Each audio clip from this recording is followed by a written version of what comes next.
If you need to memorize a piece of music for either a marching band, concert, or soloistic setting, then stay tuned, because I'm going to walk you through a step-by-step process on exactly how to memorize music right now. So when you're trying to memorize music, it's important that you've practiced whatever you're playing before attempting to memorize. It doesn't need to be perfect, but you need to at least have an understanding of the notes and the rhythms. After that, step number 1 of this memorization process is going to be doing a rep while looking at the music. This will allow you to understand how everything should sound in your ear and feel in your hands.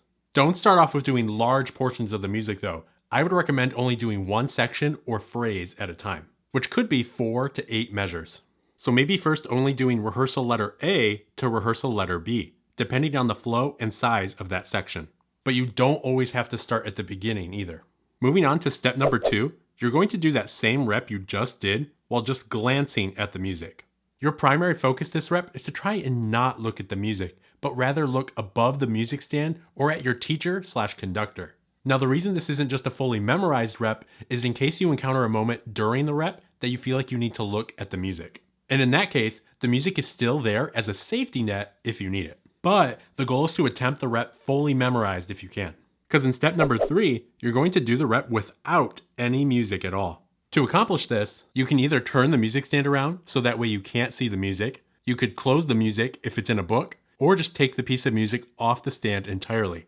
Now, with each step in this process, you shouldn't just do one rep and then move on to the next step. Take as many reps as you need with each step until you feel you're proficient at it.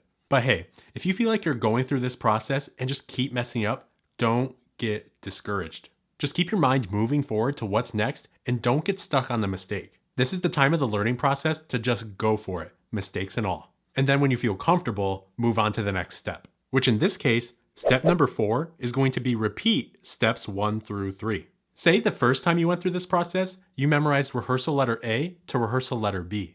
Then when you complete the steps for that section, move on and repeat steps 1 through 3 for rehearsal letter B to rehearsal letter C.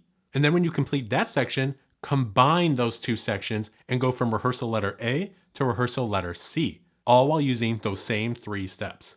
Which before we go, let's review those steps. Starting with step number 1, do a rep with music. Then step number 2, you'll do a rep just glancing at the music with the music still in front of you if you need it, but memorized if you can. Then with step number 3, you'll take the music away and do a fully memorized rep. And finally, with step number 4, repeat steps 1 through 3 for the next section of music. Going through this process provides a more organized and sequential way to go about memorization, instead of just one day randomly doing a rep without the music all of a sudden.